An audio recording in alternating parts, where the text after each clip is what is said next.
Another familiar face, the Department of Health's Communicable Disease Service Medical Director, Dr. Ed Lifshitz. Great to have you both here. Guy to my left who needs no introduction, the Superintendent of the State Police, Colonel Pat Callahan. Pat. Jared Maples, the Director of the Office of Homeland Security and Preparedness, is with us. Matt Placken will join us in a bit. This morning, we received the weekly data from the Department of Labor. Unfortunately, due to a personal commitment, Labor Commissioner Rob Acero-Angelo can't be with us today. He sends his best.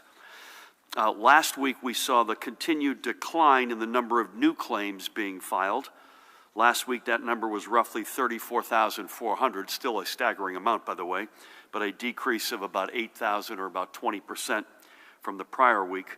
This continues the trend that we've seen for the past 3 weeks. However, this does not take away from the fact that we have roughly 1.17 million New Jerseyans who have filed unemployment claims since this emergency began. As Rob has noted, this is nothing less than unprecedented. As of this past Saturday, so this is now 5 days ago, of that 1.17 million, 911,000 of these claims have been fulfilled, and residents are receiving their benefits. Since the department implemented new programming to expedite claims, more than 345,000 of those claims have been cleared. The number of claims in the queue continues to shrink, and roughly 208,000 additional claims have been removed from pending status and are now being paid out. As you can see, during this emergency, the unemployment system has paid out a total of $4.3 billion in benefits. That includes $1.6 billion from the state UI trust fund, and with the $600 weekly federal benefit and assistance to workers who don't normally qualify for unemployment, more than $2.7 billion in federal funds have also been paid out. Quite simply, you all have paid into the system to protect you in times like this, and the UI system is there to help see you through. As the Commissioner has noted each time he's been here, the Labor Department, the staff at the Labor Department, the staff continues its hard work to clear claims to ensure that every New Jerseyan who qualifies for unemployment benefits receives every single penny to which they are entitled. No one will lose any part of their benefit because of a time lag. We recognize, too, that the stress our unemployment system has felt is not just a New Jersey thing either. It is truly national in scope. The ferocity in which this emergency took hold has been felt in every single state, and we are not alone in pushing hard against record levels of new claims. The federal system, as the Commissioner has noted, has its own flaws, which sometimes slows things down. But together we're working through them to provide the financial relief and support our residents need. And I thank everyone at the department for their continued hard work, and I thank each and every one of you, particularly if you're out there we haven't gotten to you, for your extraordinary patience through this extraordinary 500-year flood, tsunami, whatever way we want to put it. Turning to the overnight numbers, yesterday we received an additional 1,261 positive test results for a current statewide cumulative total of 157,815, all since March 4th, which is day one of our first positive test. Here is the trend line of new cases. Before I go to the spot positivity, Judy, you'd want me to remind everybody, yes, while the positives are up a little bit today, our capacities have gone up to test dramatically. We'll get to that a little bit later, but our capacity to get people testing is now almost exploding. Here's the daily spot positivity. These are from samples taken on May 24th, which was Sunday, and that's 6%. Looking to our long-term care facilities, we continue to see some fluctuations in the trends of new cases being confirmed. This is a particular challenge that we continue to focus on alongside many, including the National Guard's women and men and the strike force teams from the Federal Veterans Administration, who are working hand in hand with the staffs at our residential facilities to keep people safe. As you can see, 31,312 of our positives are coming out of long-term care facilities. Meanwhile, the numbers of lab-confirmed deaths associated with our long-term care facilities continues its decrease from the peak, but let's not make any light of this. This is 4,949 blessed souls who we have lost in long-term care facilities. In our hospitals, the number of patients currently being treated for COVID-19 ticked up a hair yesterday, slightly to 2,797, and our field medical stations reported 24 patients. This is a breakdown of hospitalizations across regions, but the number of patients reported in either critical or intensive care decreased again to 740, and the number of ventilators in use decreased as well to 564. Now, to something which is a little bit troubling, and I think it's fair to say Judy, Ed, and their team are going to try to dig in on this, as we all are. There were 365 new hospitalizations yesterday, while 287 live residents left our hospitals. These are each the biggest numbers we've seen, respectively, in a week. And here are those numbers charted across the regions. As you can see, the big bulk of these were up north, both those going in and those coming out. As I mentioned yesterday, we have expected this increase in new hospitalizations given the weekend, but we are going to watch these numbers closely over the coming days to see if there may be a deeper meaning to them. And I want to pause there for a second. I don't mean the weekend in that we were worried that activity took place on the weekend that led to this, although that could be the case. I mean also, and I think Judy is digging in on this, is whether or not we've had some lag reporting in the data. I know the hospitals, I believe, are in the better be safe than sorry category. I think, Judy, when somebody walks in the door with pneumonia on the margin, they're going to assume the worst in terms of what the cause of that is. But this is something, folks, we've got to keep an eye on. And I promise you, we will keep an eye on. But for everybody who says, open the thing up tomorrow, let's turn all the lights on, let's get back to normal, you got 365 folks going in the hospital yesterday. We got to make sure we are watching this like a hawk. Again, so overall, the trajectory remains largely positive. The key metrics that we're tracking continue to move in the right direction, and they, as you can see, continue to be way down from the peak. And especially over the past couple of weeks, even though we've seen some days with spikes, we remain confident in our overall direction. You can see this confidence in each region as the metrics generally follow each other across the state. Again, upper left is where Judy, Ed, and their teams, and I certainly can speak for myself, that's what we're focused on. It's also why, again, I repeat, that we look at 3- and 7-day rolling averages, because you could have a distortion from one day to the next. A green ball means things went down, that's good. Red ball means it went up. Again, when you've got holiday weekends generally, we need to smooth the data, but new hospitalizations is something that we are very much looking at. Again, if you want to be a little bit more sober, compare us to our peers. We continue to lead where we don't want to. So this is a reminder that we not only are not out of the woods, but also that we must continue to practice social distancing. I'm now becoming, every day I see you, an even bigger believer in face coverings, washing hands with soap. We added on this chart today for the first time where we rank nationally. So you can see new cases of COVID-19 per 100,000 residents. This is per capita. We're 10th in the country. Patients in the hospital per 100,000, we are number 1 in the United States. And new deaths per 100,000, we continue to be number 2 in the country. So we are clearly digging out of this. And folks, it's all because of you. You did everything we asked of you. You flattened the curves. You stayed home. You kept away from each other. You covered your face. You washed your hands with soap and water. You allowed the healthcare system to stay functioning. You did an extraordinary job. But having said all of that, we're the densest state in America. We continue to be part of the dense ground zero metro New York City reality of this awful virus. We are still digging out of this. We've made an enormous amount of progress, but we are still digging out. Today we must announce with heavy hearts another 66 of our fellow New Jerseyans have passed due to COVID-19 related complications, and our statewide total stands at what is now an almost unfathomable 11,401 lives lost. Let's take a couple of minutes to remember a few of those we have lost. I want to begin with Richard Dick Hogan. There's a face, huh?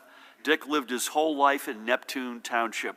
He was a highly respected attorney, recognized as a leader within numerous community and charitable organizations. He was, by any measure, bigger than life. He was raised to know the value of work, being by the side of his parents in their restaurants in the Ocean Grove South End concessions. He graduated from Wagner College, but even more important than his degree, he met his wife of 52 years there, Erica, with whom I had the great honor of speaking yesterday. After finishing law school in 1970, he started his legal career in Asbury Park, then moved his practice to Ocean Grove's Main Avenue, where he stayed.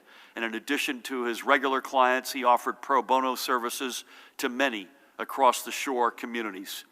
Dick was a past president of the Shore Area YMCA, a member of the Lions Club, former board member of Jersey Shore Medical Center, Monmouth County Blood Bank president, and served as president of the Monmouth Park Charity Fund.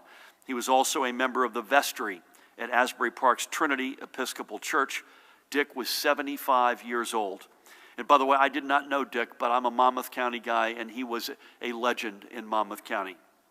He leaves, as I mentioned, his wife Erica, with whom I had the great honor of speaking, their 3 sons, Richard, Jeffrey, Kelly, and their families, including 5 grandchildren and many nephews, nieces, and cousins. He leaves behind a legendary ornate law office, and Erica and I agreed that, assuming we get this virus out of the New Jersey system, I would have the honor of touring that with her. God bless you, Dick, and God rest your soul.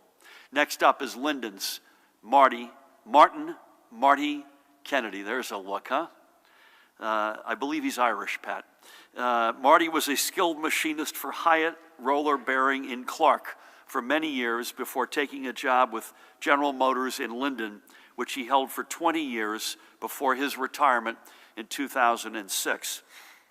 He was a proud member of UAW's Local 595 and enjoyed attending monthly meetings and organizing lunches alongside former colleagues who had become by then lifelong friends. He loved to golf and to spend his summers in Harvey Cedars on Long Beach Island, one of the great little communities in our state. Cars weren't just his vocation either, by the way, but also his hobby. He was often seen at car shows and cruise nights, driving and showing off his cars, including a 1958 Chevy Bel Air. It was hard to go anywhere with running into someone who knew Marty. He is survived by his daughters, Lori and Janet, and I had the great honor of speaking with the 2 of them yesterday, and Lori's husband, Jim, and Janet and her husband, Matt, and his grandson, Griffin, his former wife, Joanne, with whom he remained close all these years, along with many close cousins and friends. Marty, God bless you, God rest your soul. He was 78 years old. You hang in there. Finally today, we remember Asha Pritam Badlani of Hasbrook Heights in Bergen County. And this was a particularly tough one. This family has been rocked, to say the very least. For 28 years, and that's her right in the center stage there. For 28 years, she worked for the U.S. Postal Service, a well-known clerk and a fixture in the West Caldwell Post Office. She retired only 3 years ago. She was a spiritual woman for whom family came first, especially if it meant spending time with her granddaughters. Asha loved to cook for others as well. Her son Ashish said he'll remember his mother as, and I quote him, gracious, full of joy, and a humble person who always welcomed everyone. Asha leaves behind her husband Pritam, who, by the way, himself is currently in the hospital for an underlying condition, and please keep him in your prayers, along with her children, her son Ashish, who I mentioned. By the way, he's in Elmwood Park. He was hospitalized from this awful disease. Mohit, who is in Hoboken, and her daughter Serena, with whom I had the great honor of speaking, who hails from Paramus. She herself had tested positive. Also Serena's husband, Natik, and Asha's beloved granddaughters, Sahana and Naya. This is a family, by the way, that was incredibly close, remains incredibly close, and has been rocked by COVID-19. Please keep all of them, especially Asha's memory, in your prayers. 3 more tremendous members of our unique and diverse family lost. 3 more families left mourning, and we mourn with them as if they were our own, because in every way, in fact, they are. We are one state, one people. We rise and we fall as one. And as we move forward together in the days ahead in our restart and recovery, we cannot forget the tremendous toll that COVID-19 has had on our family. And we cannot forget those who will not be with us as we, individually and as a state, rise again. Switching gears, a couple of developments since yesterday. We had a very good, I thought, exchange, about 45 or 50 minutes with legislators from both sides of the aisle. Judy and Pat joined me. I thought the conversation was a good one. The questions were good, a lot on things like youth sports, small businesses, dining, outdoor especially. We're going to be giving a whole lot of guidance both tomorrow and in the coming days on where we're headed. But I thought that was a really good exchange. And again, I want to salute members of both sides of the aisle for being as responsible and helpful as they've been. Had a couple of good conversations with union leaders this morning. The conversation started out with a different objective, but they came back in each case to a theme that you've heard from us almost every day, and that is the need, the absolute overwhelming need to keep firefighters, police, educators, EMS, healthcare workers employed at the front lines when we need them the most for federal direct cash assistance. I was on with Lee Saunders, who runs AFSCME globally, as well as Terry O'Sullivan, who runs the laborers. And they come at this from different perspectives, right? So Lee's got a huge dose of municipal, county and municipal workers, as well as obviously some for the state. Terry comes at it from the laborers' side, but also, by the way, has 50,000 members who work in the Postal Service. Not the letter carriers, not the folks behind the windows, but the ones in the warehouses who are sorting through the gobs of packages and mail that we deal with as a country every day.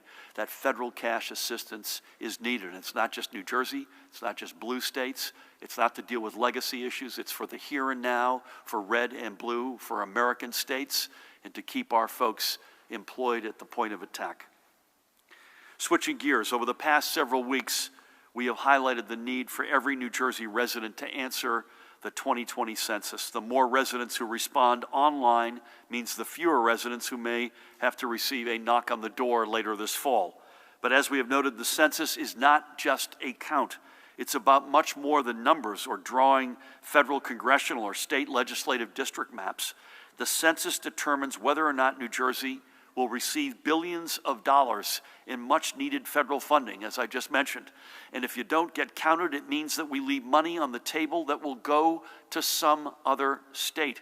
We know for a fact that we were undercounted in 2010, and because we lost out on literally tens of billions of dollars in federal aid and grants. As we begin our restart and recovery, that's a hole we have to work even harder to pull ourselves out of. So first and foremost, if you have not yet, go to 2020census.gov and be counted. And then please do me another favor. Go and reach out to 5 family members or friends or neighbors. Check in, first of all, to make sure that they're safe and healthy, and then urge them to be counted as well. You are their most trusted voices. They'll believe you.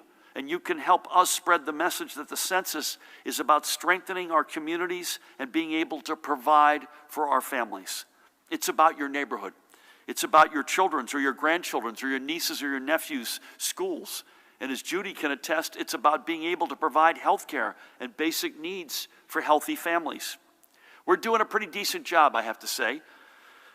In New Jersey, bless us all, right now we're at 62.2% already responded, and that's a full 2 points higher than the national average. But we're still trailing 20 of our peer states. We know we can be number one. I've set an objective to at least be in the top 10, if not to lead the nation. And across the entire Northeast and Puerto Rico, by the way, the top 4 reporting counties are all in New Jersey.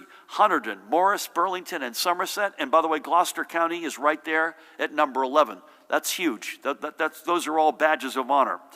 But we need every county to get on this list. There's no reason we can't hold the top 21 spots in all of our counties. So again, take a few minutes and go to 2020census.gov to be counted. Then make sure your family and friends are counted as well. An accurate count is absolutely vital for our state and our communities. Remember, the census is not just a number. It's about our ability to keep our New Jersey family strong. Next, I want to go back briefly to what we discussed yesterday about testing. Over the coming days, as I've noticed, we are preparing to keep moving confidently on our restart and recovery. And the reason we're able to do so is because we're getting the data we need to determine the dates when we can take specific steps. Our hospital data, for the most part, not entirely, but for the most part, is strong. But we also get tremendous data from testing. So I reiterate what I said yesterday. Go out and get tested. The more data we have, the more confidence we can have that it's time to move forward. We were back above 20,000 tests, as I think I alluded to this off the cuff yesterday, recorded on Tuesday. Over 24,000, in fact, to be exact. That's a strong way to start back from the long holiday weekend. Because of this, we now rank third in the entire nation in terms of tests per capita. In this case, tests per 100,000 residents. We've worked really hard to get our testing program to where it needs to be, and we're going to continue to work to make it even stronger and more accessible. Whether it be at our federally partnered sites, or a county or locally run one, or at a Rite Aid, a CVS, a Walmart, as of tomorrow, there will be 208 sites open to get a test. I encourage you to go to covid19.nj.gov/testing to find a location near you and to go out and get tested. Now, before I close and turn things over to Judy, I want to recognize one more young person who deserves to be in the spotlight. This is 10-year-old Isabella Raju from North Caldwell. She already knew that she loved to run and decided a month ago that she was going to set a goal to run 100 miles in 4 weeks to raise money for the first responders in her hometown. Isabella completed her run a week early. Admittedly, the last miles were a little different, as she got an escort to her finish line at the West Caldwell Municipal Building from the West Caldwell Police, Fire, and First Aid departments, and apparently Batman there on the left. Isabella has raised more than $3,000, with more still coming in. So to you, Isabella, thank you for your determination and community spirit, and congratulations. With that, please help me welcome the woman who needs no introduction, the Commissioner of the Department of Health, Judy Persichilli. Thank you, Governor, and good afternoon. Well, the Governor has outlined just how important a complete and accurate census count is for the future of our state. Today, I want to emphasize how important the census is on the health of our state. Census data informs the number of community health centers built and the location of hospital facilities and resources for improvements. How many children can access health services? When communities are not accurately counted, that means less federal funding for healthcare services and nutrition and health programs. For example, community health center program investments depend on census-driven indicators to determine which areas are underserved.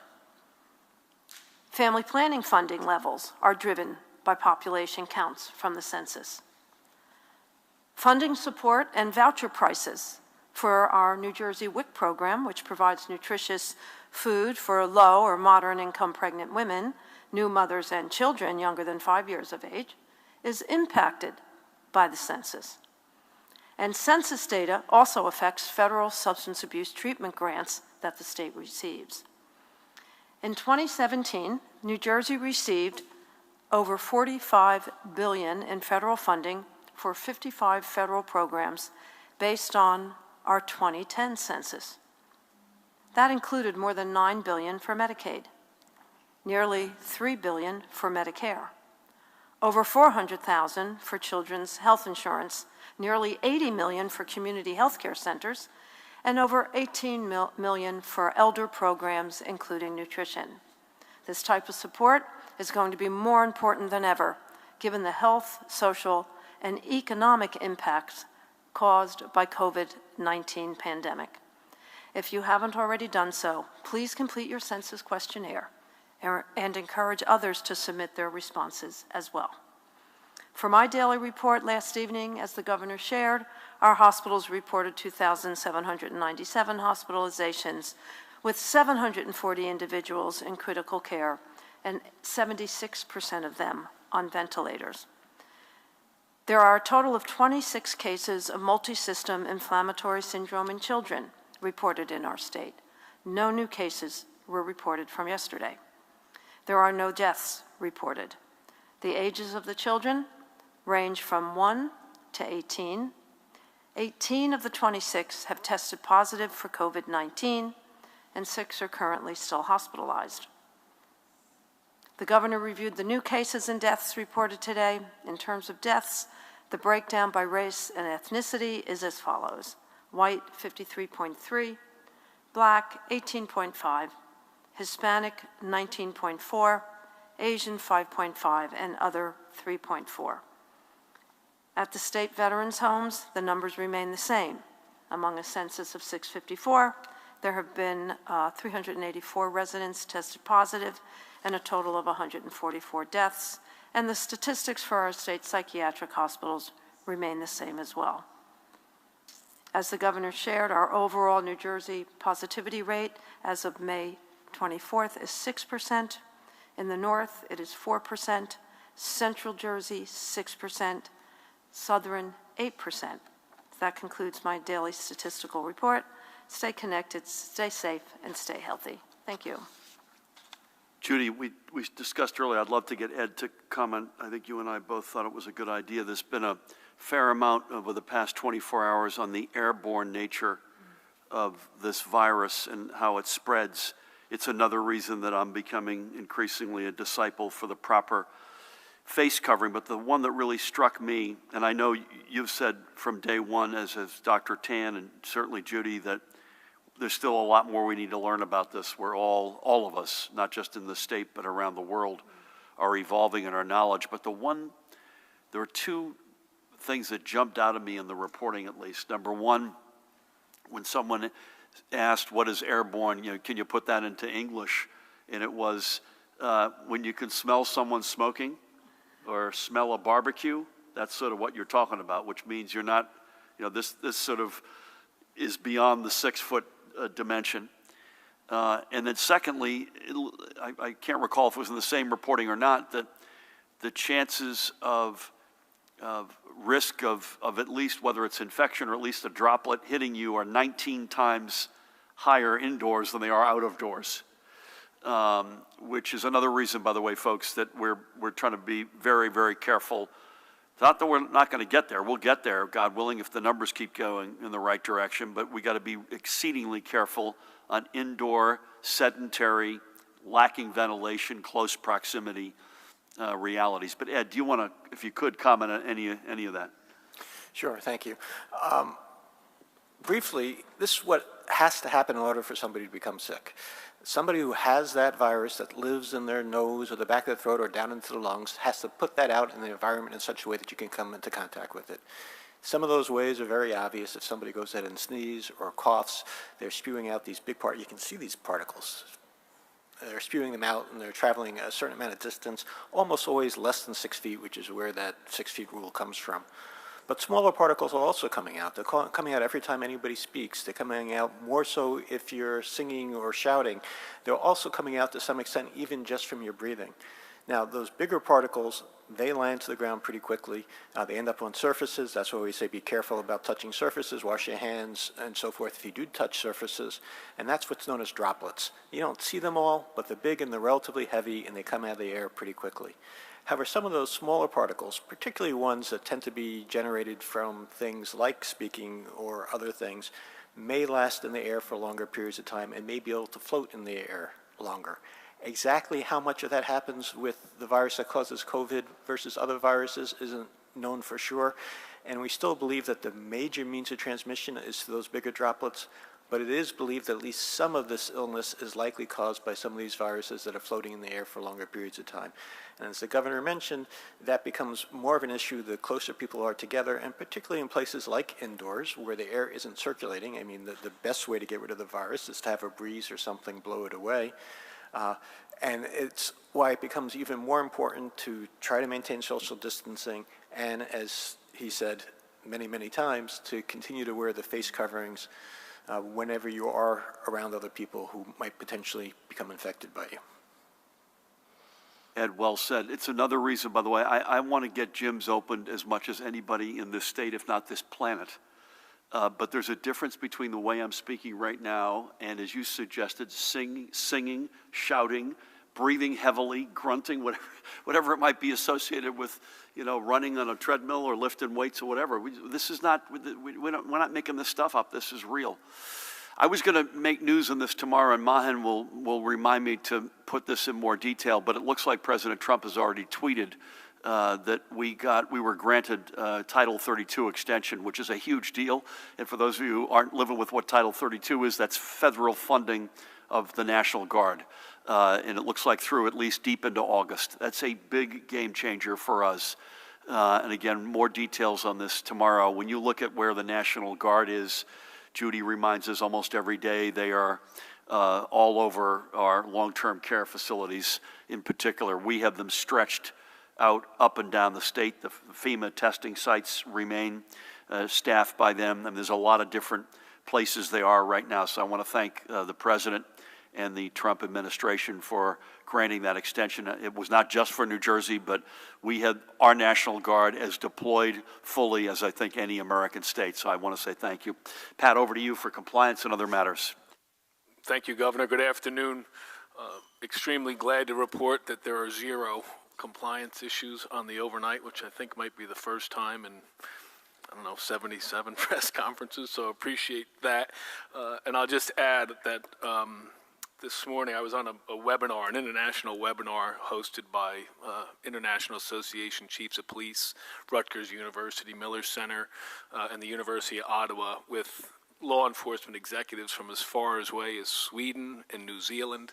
It was 3:30 in the morning for New Zealand, but you don't realize how many eyes were on New Jersey, and the block that I was on, I represented not only New Jersey, but the entire nation in discussing policing from the epicenter of a pandemic, and how much people were learning for how we were doing things, what we were doing well with regards to public health, including protecting our communities and our law enforcement and first responder community. So just take a moment to step back and realize it was a tremendous source of pride for the state to realize that not only people around the country but around the world were looking to New Jersey to say, how is New Jersey doing it? And that's a special place to be, and it's because of that collective team that you, Governor, have put together, and that I'm humbled to be a part of. Thank you. Amen. And we're humbled I'm humbled to have the group that I have up here with me every day and the literally thousands behind them. We're going to start over this side, Matt. Don't pull a hamstring as you go across here. I'll give you a minute. A couple things. We'll be together tomorrow at 1 o'clock unless you hear otherwise. Mahan, I believe that's correct. We're going to, I'd say in the next couple of days, beginning tomorrow, we are going to begin to signal where we're headed. And again, this is subject to making sure Judy in particular and her team are comfortable with things like that new hospitalization data. There's a lot of comfort that we're seeing in the data. Things like positivity rate at 6% is certainly high on that list. Decrease in ICU beds and ventilators high on that list. People getting discharged high on that list. But we got to make sure that things are in fact going in the direction that we want to go in. We've been on a one-way street, folks, and we don't want to have to turn the car around and go back the other direction. So let's keep it that way. So 1 o'clock tomorrow, but again, beginning tomorrow, I think the Lieutenant Governor is going to be with us tomorrow, importantly, for some specific announcements, and she's been incredible with us every single day, even though she hasn't been up here in a bit, but she's been extraordinary, and her team. And so bear with us as we begin. And in some cases, we'll be very specific. And in other cases, we're going to point you directionally where we're headed with some of the details to be filled in at a later point. and again, 1 o'clock tomorrow. With that, Brent, we'll start with you, and if you all could help us skim through this relatively quickly, that would be, we'll never forget it. We have not spoken to a single person who has been told they can certify for extended unemployment benefits, which were supposed to start March 24th. Has anyone been told they can certify, and is there a new delay for these claimants? Many school districts have planned drive-in ceremonies in June for graduation, but now the new guidance said that's not allowed until after July 6th. Can you clarify? And if the outdoor limit on gatherings is now 25 people, how high would you expect the number to go by July 6th? Cuomo said today that businesses can turn away, he'll sign an order saying businesses can turn away people if they don't wear masks. Will you order the same in New Jersey? Whatever happened to the Rutgers saliva tests? Are those tests being conducted and counted in the state totals? One more, please. Last one. And what guidance can we expect tomorrow? What is the order of priority here? Daycare, camps, youth sports, outdoor dining, small businesses. Okay. Let me go from the back to the front. Guidance, bear with us till you're going to start hearing that tomorrow on some of the things, in fact, you just alluded to. Saliva tests are going on. They're happening. And we can come back and give you a sense of what that looks like. Requiring masks in businesses, the answer is going to be yes. We do that now with essential, and I don't think we're going to change for non-essential, unless you hear otherwise. July, I think I mentioned this the other day, Brent.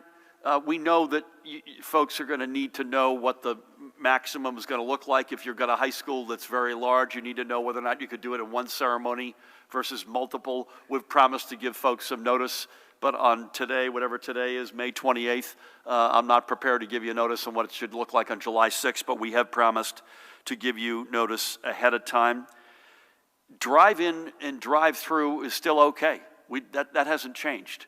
What our executive order on graduations, or the tweak on graduations, was physical standing, sitting on a football field. There's nothing that's changed as it relates to drive-in or drive-through. I don't have any insights on unemployment benefits other than I believe it is happening, Matt, and we can come back to you on that. You may not have spoken to anybody, but I believe as of the 24th it was. But anything you want to add to that? Just on drive-ins, Brent, we'll clarify for you. There's an administration challenge with having different types of ceremonies, so they've standardized it. They want to do all their events after July 6th, this is based on DOE's guidance, drive-in, congregating at a school, as well as in-person events, and that was based on guidance that was issued last night. We can go over it with you.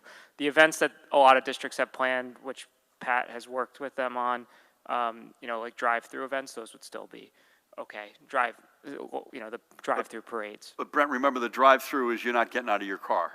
So I think what you're talking about is you get a combination of drive-through, Matt, and then you also get out of your car. That is July 6th. We will come back to you. Mine will come back on the unemployment benefits. I'm not sure why you're hearing that, but we will definitely come back to you on that. Thank you. We'll go back to Dustin. Good afternoon. Good afternoon.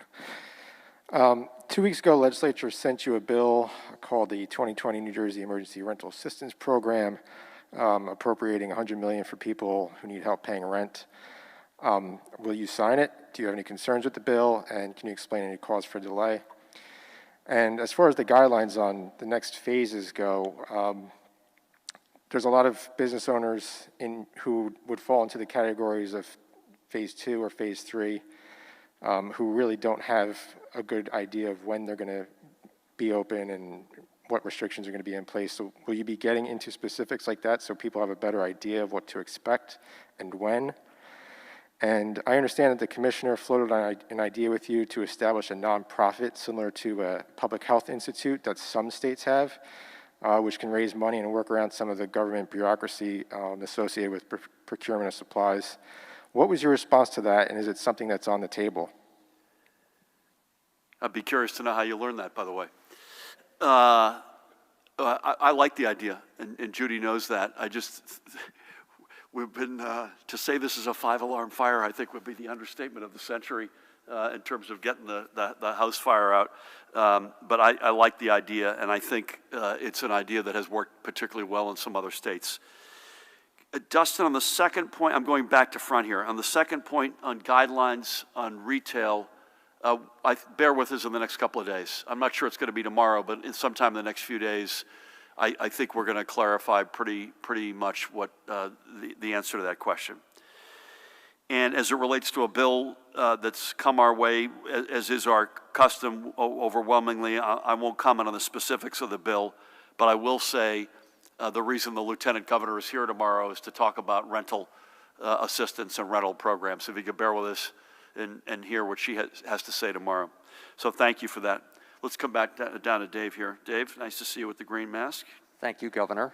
I know you love it, so I wore it. I appreciate that. Got it. Governor, you talk a lot about the importance of face coverings. You have said you're a big mask guy. But more and more we're seeing in New Jersey something that we're calling mask droop syndrome, where people are wearing the mask under their nose. This sounds ridiculous, but it's true. I was in a convenience store the other day. Everybody had a mask on. 4 out of the 5 people had the below the nose. Yep. I made one comment. I said, you know, it's not the right way to do it. And the response I got was... They slugged you. Well, almost. They said, you know, I can't stand it. It's hot. It's annoying. Yeah. And so this is what I'm doing.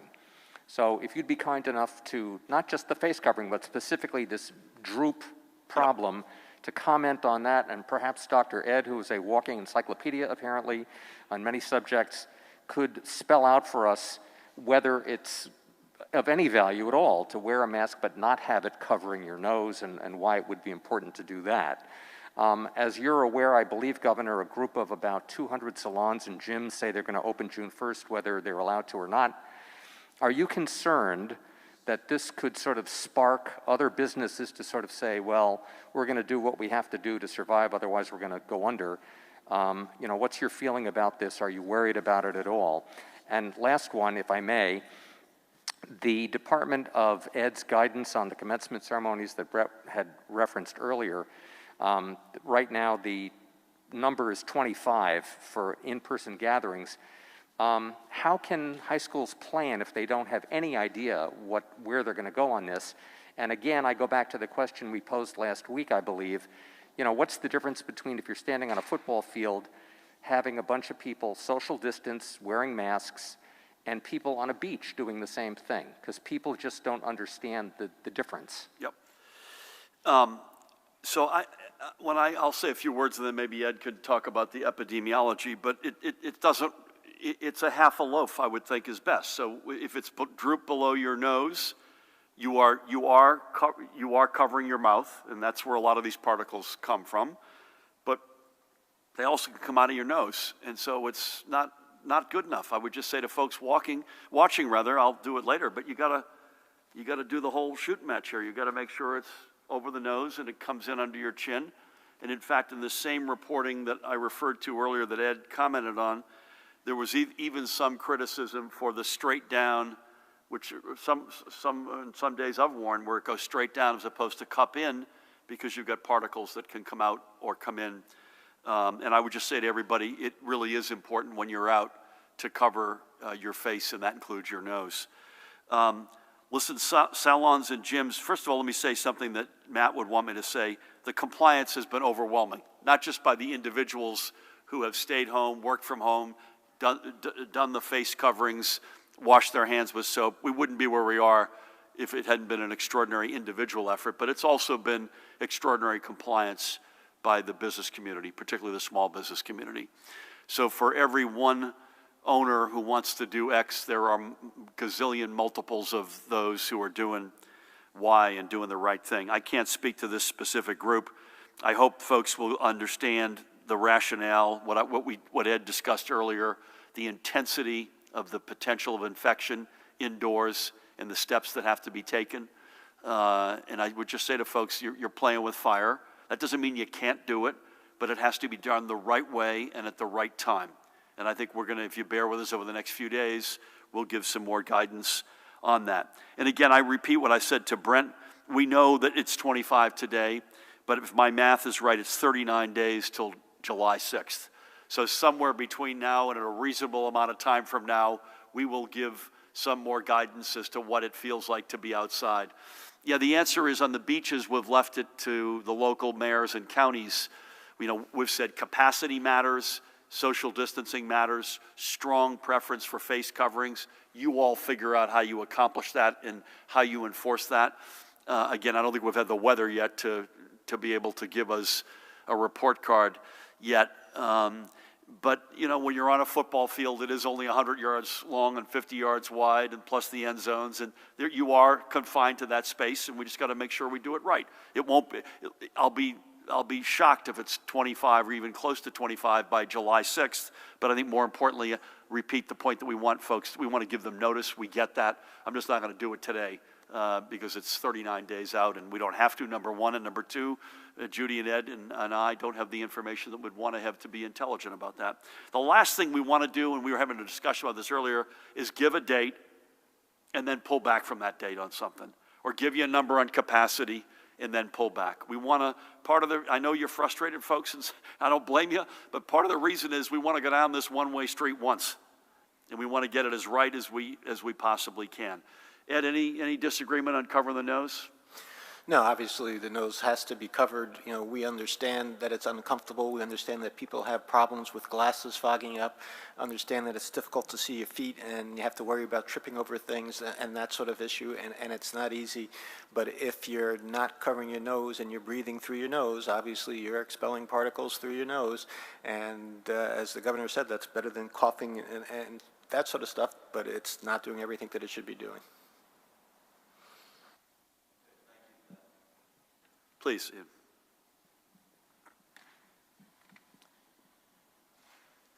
Governor, Executive Order 124 made more than 1,000 people in New Jersey's prison system eligible for immediate release during the COVID-19 pandemic.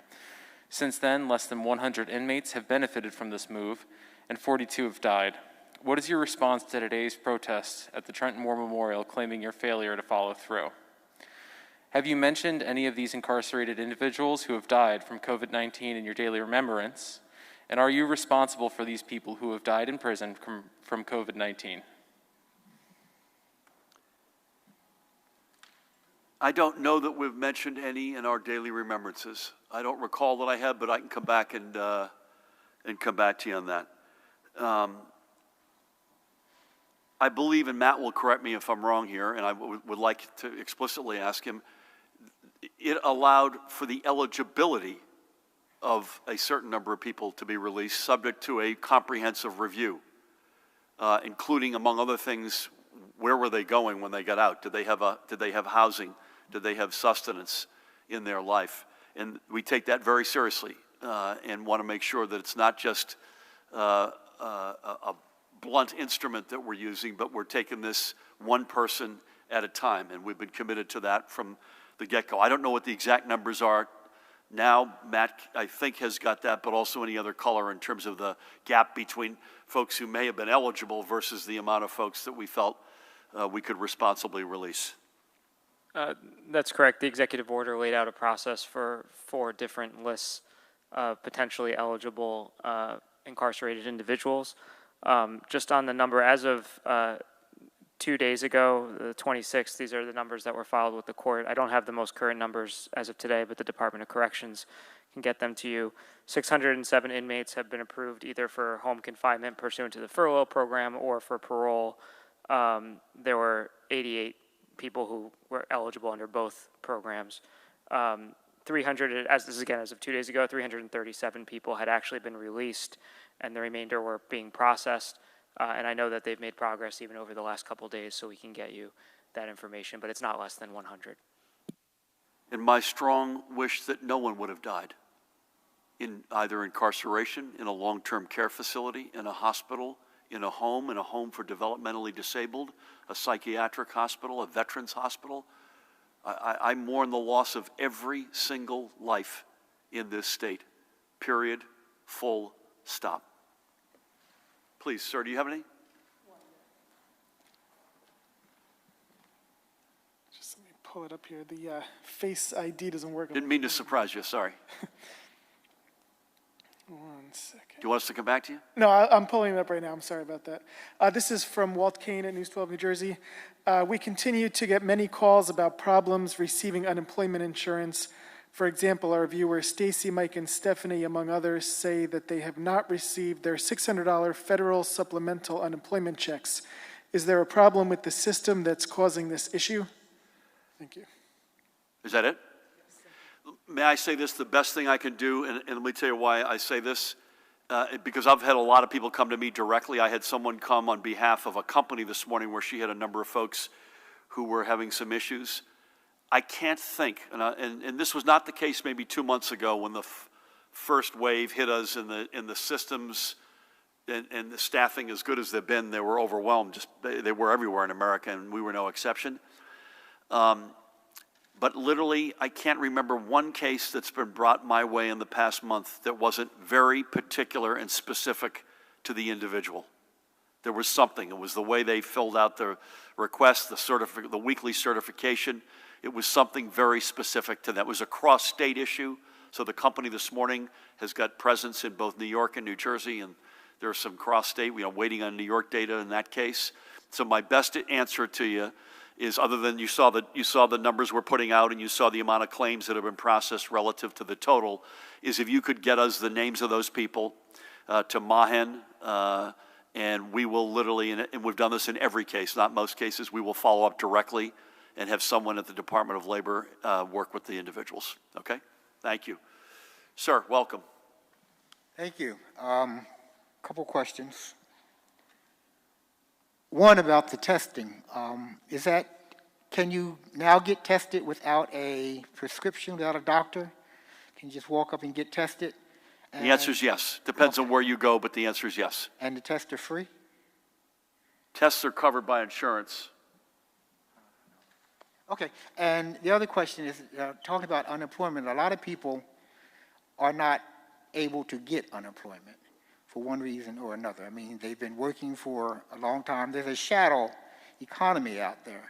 And these people have been supporting their families, but now they don't have anything. They can't get unemployment. They can't get anything. How are you dealing with these people? Well, it depends on the individual, right? So it's hard to give a blanket answer to that. I met a guy on the boardwalk from